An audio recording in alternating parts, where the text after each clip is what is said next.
पिछली बारी आप लोगों ने लास्ट टाइम आप लोगों ने डिस्कस किया था कि अल्फ़ा स्कैटरिंग एक्सपेरिमेंट के बारे में। अल्फ़ा स्कैटरिंग एक्सपेरिमेंट जो या अल्फ़ा पार्टिकल स्कैटरिंग एक्सपेरिमेंट जो रुदरफोर्ड परफॉर्म कर रहे थे ताकि वो पता लगा सकें एक एटम में इलेक्ट्रॉन्स और प्रोटॉन्स की पोजीशन क्या है।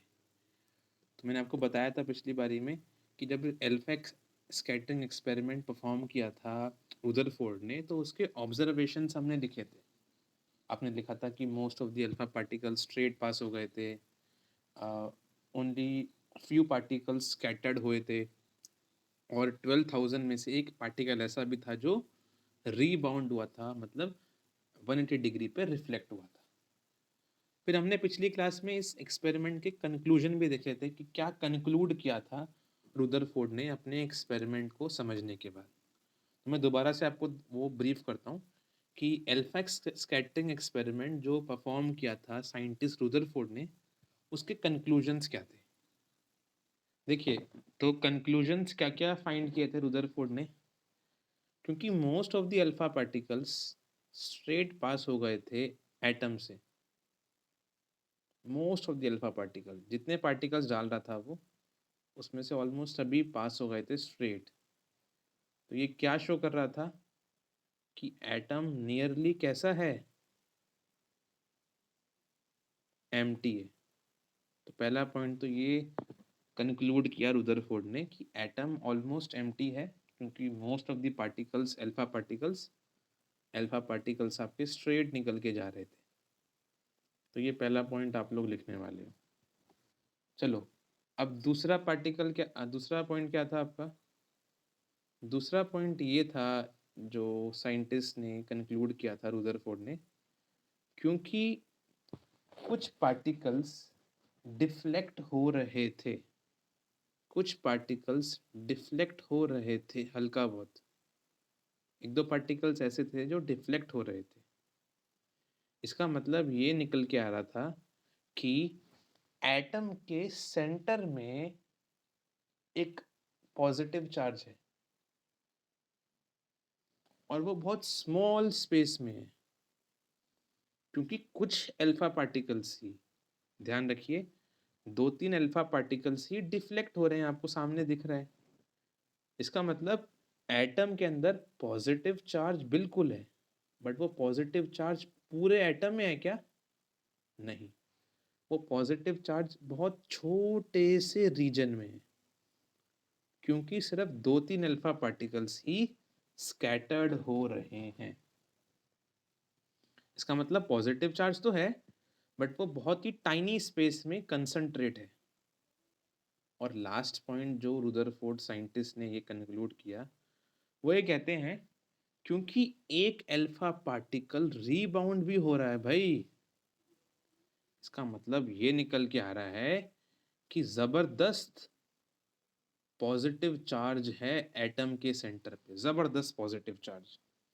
और इस पॉजिटिव चार्ज की एक खासियत है कि इस पॉजिटिव चार्ज में एटम का ऑलमोस्ट सारा का सारा मास कंसंट्रेट होगा।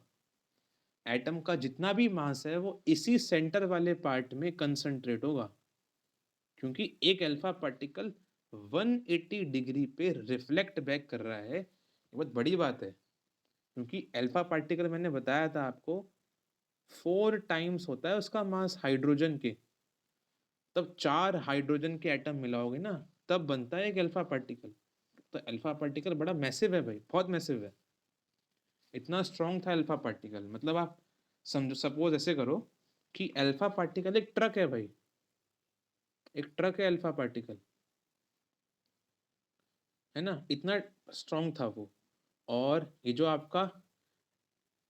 आपका एटम का सेंटर पार्ट है ना,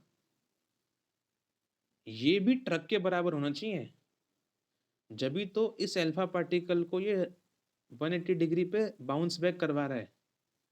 एटम तो बड़ा हल्का है, ये तो मान हम सकते हैं, बट एटम के सेंटर में जो चीज बैठी है ना, बड़ी स्ट्रांग है, उसके पास बहुत सारा मास है।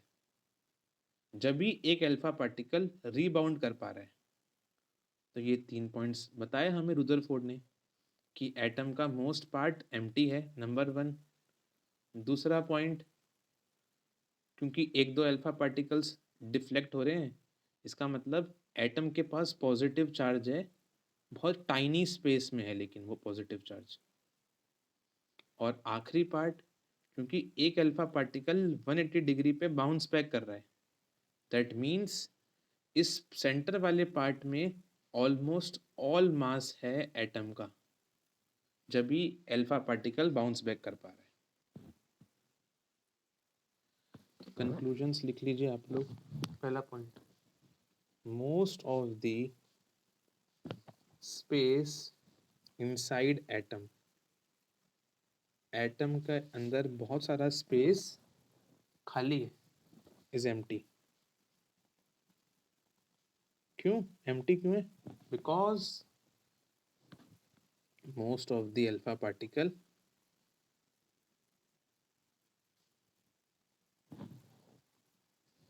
passed through the gold foil without deflection। क्योंकि बहुत सारे अल्फा पार्टिकल स्ट्रेट पास हो रहे हैं, इसका मतलब एटम के अंदर बहुत सारा स्पेस खाली पड़ा है। सेकंड पॉइंट, सेकंड पॉइंट क्या बोलेंगे आप लोग? एक दो पार्टिकल्स डिफ्लेक्ट भी हो रहे हैं, very few particles were deflected. This shows that कि पॉजिटिव चार्ज तो है, that the positive charge but वो बहुत स्मॉल स्पेस में है, क्योंकि कुछ ही पार्टिकल्स डिफ्लेक्ट हो रहे हैं। This shows the positive charge is concentrated in a very little space, बहुत ही टाइनी स्पेस में, लिटल स्पेस में पॉजिटिव चार्ज है, वहाँ बैठा हुआ है। लास्ट पॉइंट, क्योंकि एक पार्टिकल 180 डिग्री पे रिफ्लेक्ट भी करा है, since one alpha particle out of 12,000 was reflected by 180 degree. एक पार्टिकल रीबाउंड हो रहा है, रिफ्लेक्ट कर रहा है 180 डिग्री। इसका मतलब क्या था? This shows the this shows that, लिखो, this shows that almost all the mass, जितना भी मास है और पॉजिटिव चार्ज है, almost all the positive charge and mass of the atom, atom में जितना भी पॉजिटिव चार्ज है और जितना भी मास है वो सब सेंटर में ही है, is concentrated with in this at the centre of atom.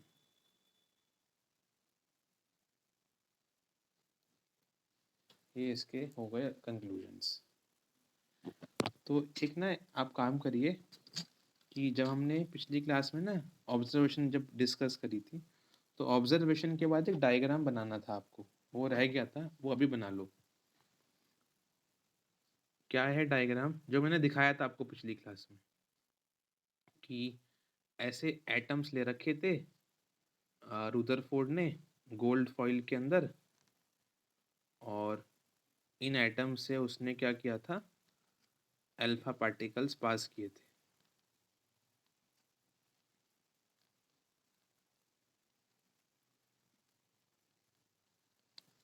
ये आपके एटम्स हैं, इन सब एटम्स के सेंटर पे क्या होता है?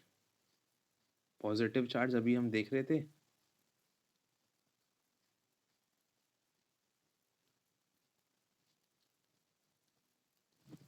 अब इनसे क्या किया था रुदरफोर्ड ने? अल्फा पार्टिकल्स यहाँ से पास करे थे। तो आप भी यहाँ से अल्फा पार्टिकल्स पास कर दीजिए, क्योंकि अभी आपने लिखा भी है ऑब्जर्वेशन में और कंक्लूजन में कि most of the alpha particles जैसे आए थे वैसे ही चले गए थे। तो most of the alpha particles straight दिखा दो, ठीक है, सारे आपके अल्फा पार्टिकल्स हैं। अब क्या लिखा था आपने कंक्लूजन और ऑब्जर्वेशन में? कुछ पार्टिकल्स डिफ्लेक्ट भी हुए थे। ये देखो, एक दो पार्टिकल डिफ्लेक्ट करवा दो,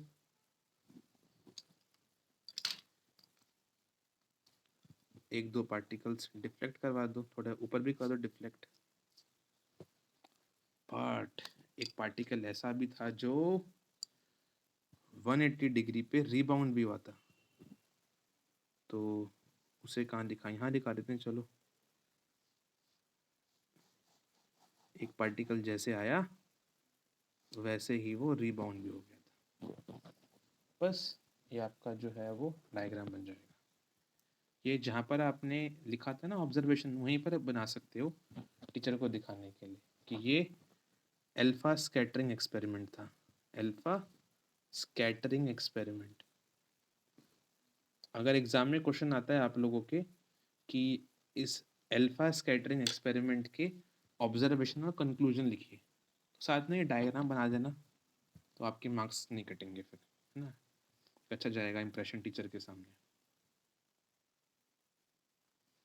अब ध्यान दीजिए, मैंने बताया था आपको पिछली क्लास में भी ये कि थॉमसन साहब ने जब इलेक्ट्रॉन की डिस्कवरी करी थी तो उसके बाद उन्होंने क्या करा था, उन्होंने गलती कर दी थी।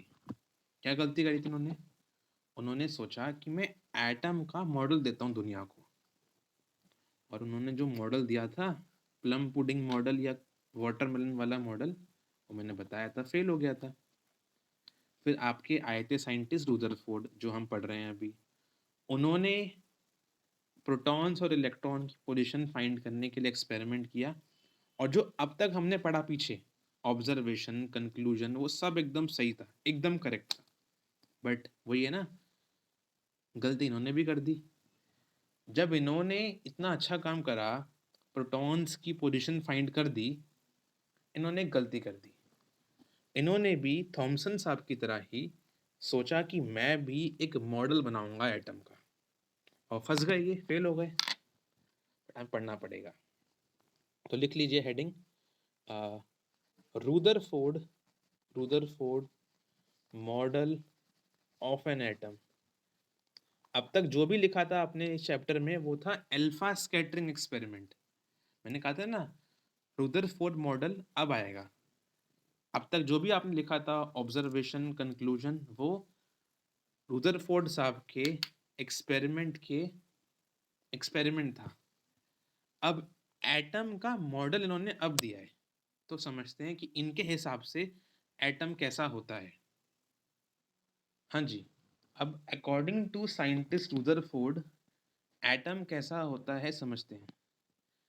साइंटिस्ट रुदरफोर्ड का मानना था कि जस्ट लाइक प्लैनेटरी मोशन, जैसे प्लैनेट्स घूमते हैं वैसा ही आपका एटम होता है।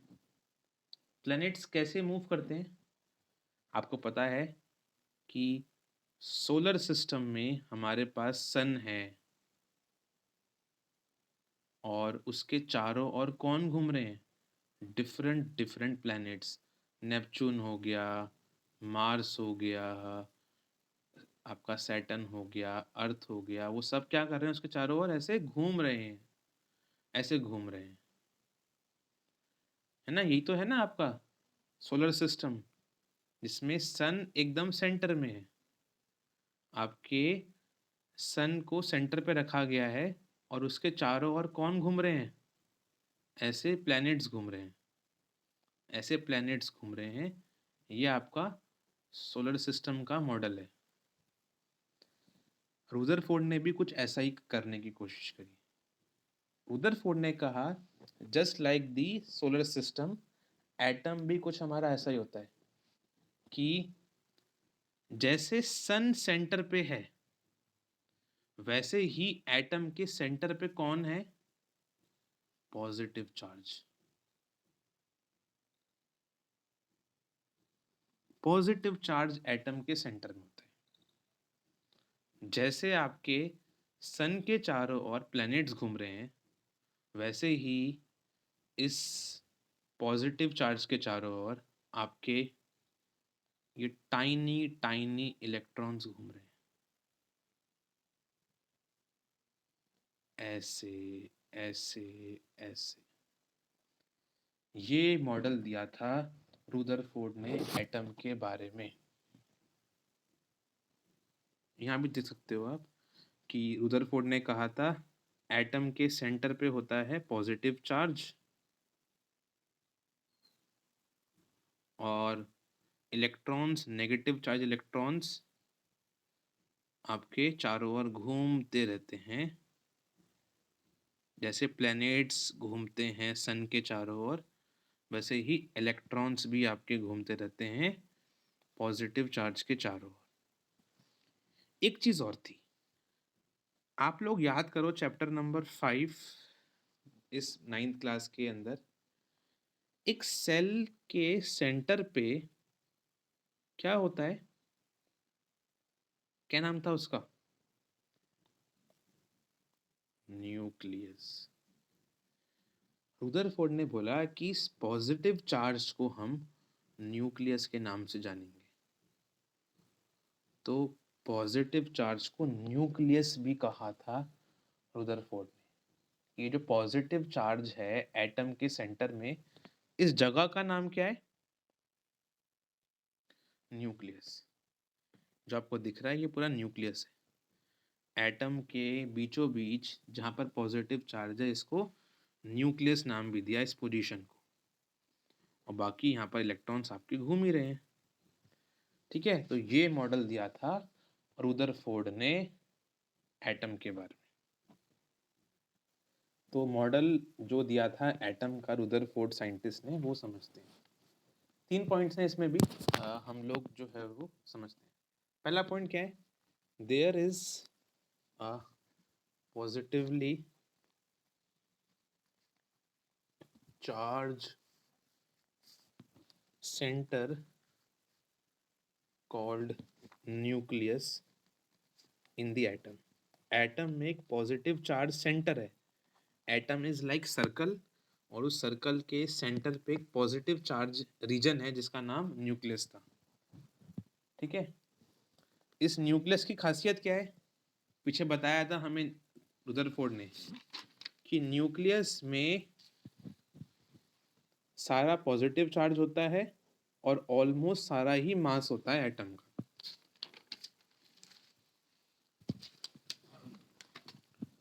क्या लिखेंगे आप? Almost all mass and positive charge lies in this region. ठीक है, तो एटम के बीच में होता है न्यूक्लियस जहां पॉजिटिव चार्ज होता है, और एटम का सारा मास यही होता है। ध्यान रखिएगा, पहला पॉइंट। दूसरा पॉइंट क्या था? फिर इलेक्ट्रॉन्स क्या कर रहे हैं भाई एटम में? इलेक्ट्रॉन्स घूम रहे हैं। Electrons revolve around the nucleus in circular path. जैसे आपके just like planets revolve around sun. जैसे प्लैनेट्स घूमते हैं सन के चारों ओर, वैसे इलेक्ट्रॉन्स भी घूमते हैं न्यूक्लियस के चारों ओर। थर्ड पॉइंट, एटम के साइज के मुकाबले अगर मैं देखूं न्यूक्लियस का साइज, तो एटम के साइज के मुकाबले जो साइज होता है न्यूक्लियस का, वो बहुत ही छोटा होता है, is very small. Third point ये था उनका। थर्ड पॉइंट था the size of nucleus is very small as compared to size of atom। Atom के मुकाबले न्यूक्लियस तो भाई बहुत छोटा है, ये कहते हैं रुदरफोर्ड साहब।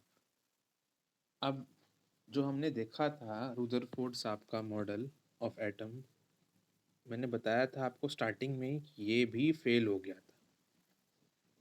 इसके ड्रॉबैक्स क्या हैं? ड्रॉबैक्स मतलब क्या कमी थी इसके मॉडल में कि ये फेल हो गया?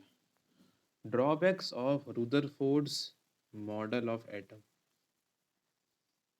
रुदरफोर्ड साहब का एटम क्यों फेल हुआ वो समझते हैं। देखिए, फेल इसलिए हुआ साहब का मॉडल, रुदरफोर्ड साहब का मॉडल, कि इसमें गलती है। गलती क्या है?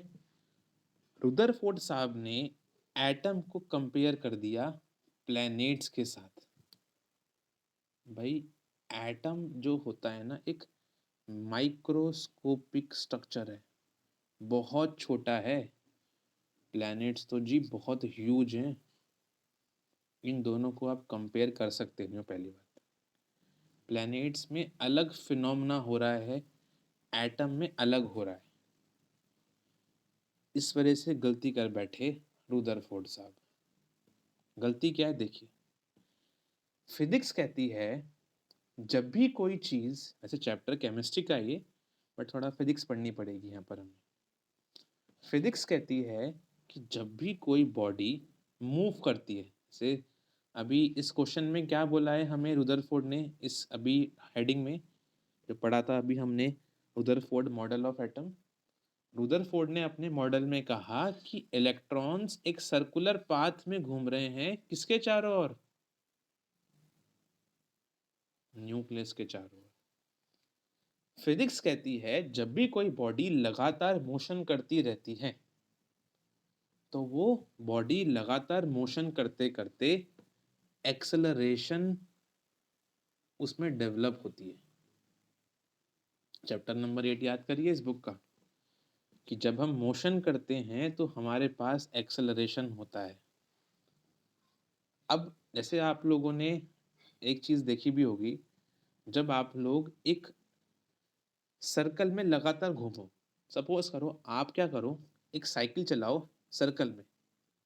सपोज करो मैं आपसे कहता हूँ कि आपको चलानी है साइकिल एक सर्कल में। जब आप लगातार एक सर्कल में चलाओगे अपनी साइकिल, तो धीरे धीरे क्या होगा, आपके पास क्योंकि एक्सेलरेशन है, एक्सेलरेशन की वजह से आपकी बॉडी एनर्जी खर्च करेगी। मतलब धीरे धीरे आप थक जाओगे। जब आपसे कोई कहे कि आपको लगातार एक सर्कल में साइकिल मूव करनी है, तो क्या होगा, लगातार मूव करते करते करते करते करते करते आप एनर्जी खर्च करोगे भाई। आपसे एनर्जी जो है वो इन्वायरमेंट में लॉस होगी, और जब एनर्जी खर्च करोगे तो क्या होगा, अल्टीमेटली आप रुक जाओगे। यहाँ पर भी यही होना चाहिए, क्योंकि रुदरफोर्ड साहब कह रहे हैं कि इलेक्ट्रॉन्स लगातार घूम रहे हैं चारों ओर एटम के, तो घूमते घूमते घूमते घूमते वो एक्सेलरेशन की वजह से एनर्जी खर्च करेंगे, और जब वो एनर्जी खर्च करेंगे तो अल्टीमेटली इलेक्ट्रॉन किसी पॉइंट में आके स्टॉप कर जाएगा।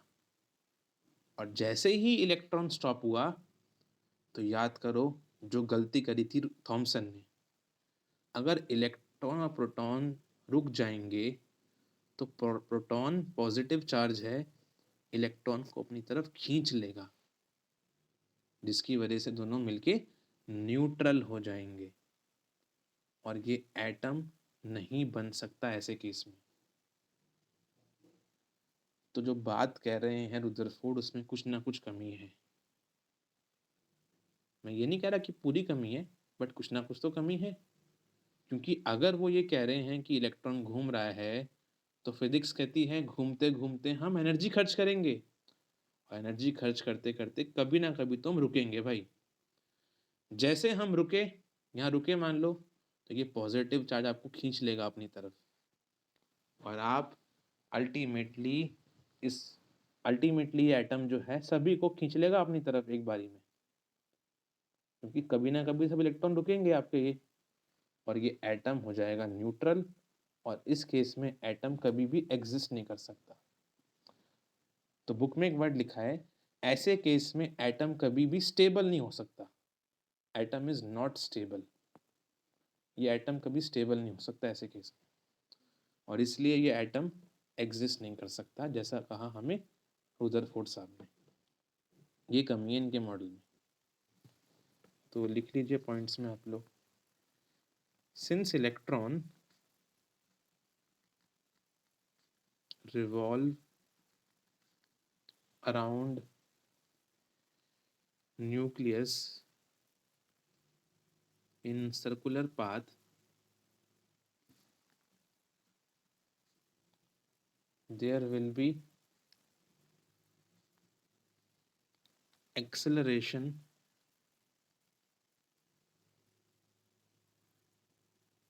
associate with them। जब इलेक्ट्रॉन घूमेगा न्यूक्लियस के चारों ओर तो उसके पास एक एक्सेलरेशन होगा। इस एक्सेलरेशन की वजह से क्या होगा? Due to this acceleration electron will radiate या विल लूज इट्स एनर्जी, और जब वो एनर्जी लूज करेगा एंड सो एनर्जी लूज करते ही वो फाइनली क्या कर जाएगा? It will fall in nucleus, वो न्यूक्लियस में गिर जाएगा, और जैसे ही वो न्यूक्लियस में गिरा तो दोनों के दोनों अपने चार्ज को न्यूट्रल कर देंगे और एटम हो जाएगा unstable. Hence in such case atom will become highly unstable.